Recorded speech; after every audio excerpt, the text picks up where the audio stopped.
কিছুদিন আগে একটা বিয়ে বাড়িতে নিমন্ত্রিত ছিলাম। খাবার টেবিলে বসেছি। আমার মুখোমুখি বসেছেন এক ভদ্রমহিলা, সঙ্গে ওনার ফুটফুটে একটি মেয়ে। বয়স কত হবে, ওই 6 কি 7।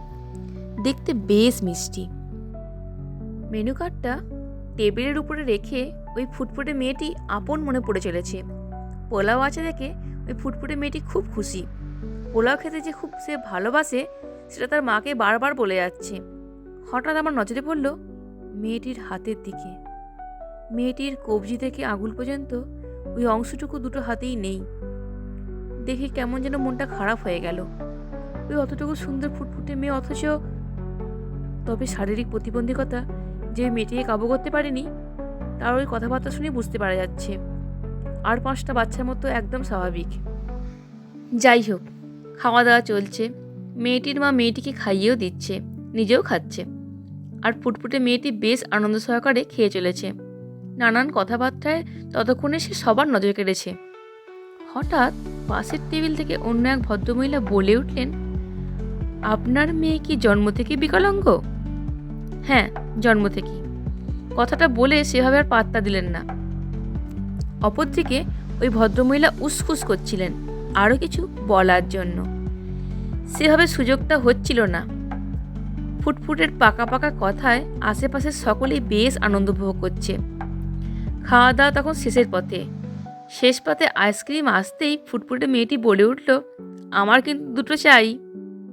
ক্যাটারিংয়ের ছেলেটি হেসে বলল, এমন লক্ষ্মী মেয়েকে 2টো আইসক্রিম না দিয়ে পারি? ফুটফুটে তখন 2টো আইসক্রিম পেয়ে দারুণ খুশি। মা বলল, সোনা মা, বাইরে বেরিয়ে চলো, বাইরে বেরিয়ে আইসক্রিম খাবে। খাওয়া দাওয়া শেষ করে পানের স্টল থেকে একটা পান নিয়ে আমি বেরিয়ে আসছি। দেখে ফুটফুটে মেয়েটি আইসক্রিম খাচ্ছে আর তার মা তাকে খাইয়ে দিচ্ছে।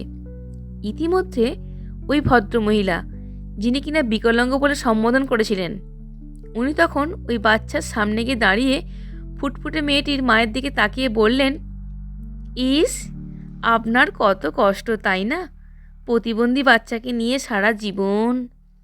পুরো কথাটা শেষ করতে না দিয়ে মেয়েটির মা বলে উঠলেন, আমার তো কোনো কষ্ট নেই, আমি তো মা।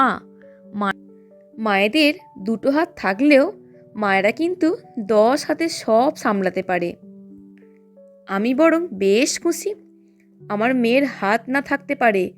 ঈশ্বর তাকে 2টো শক্ত সমর্থ পা দিয়েছেন। সুস্থ মানুষেরা 2টো হাত আর 2টো পা থেকেও যা না পারে, আমার মেয়ে বোধে হয় তার থেকে বেশি পারে। এই তো দেখুন না, পা দিয়েই ছবি আঁকতে পারে, পা দিয়ে লিখতেও পারে।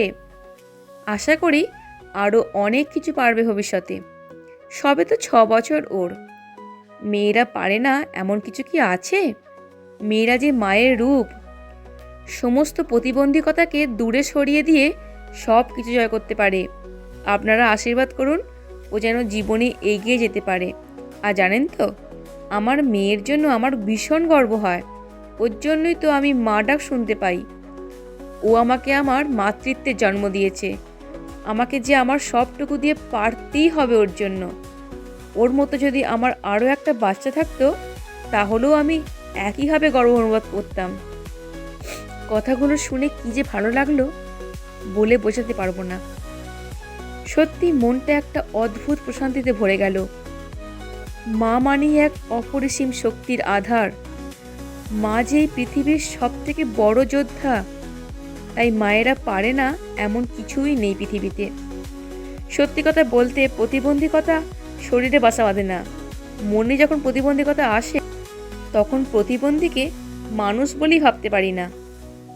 তখন সেই প্রতিবন্ধকতা শারীরিক ও মানসিকভাবেই প্রতিবন্ধী হয়ে ওঠে। কলমে সরজিৎ ঘোষ, মাতৃরূপে।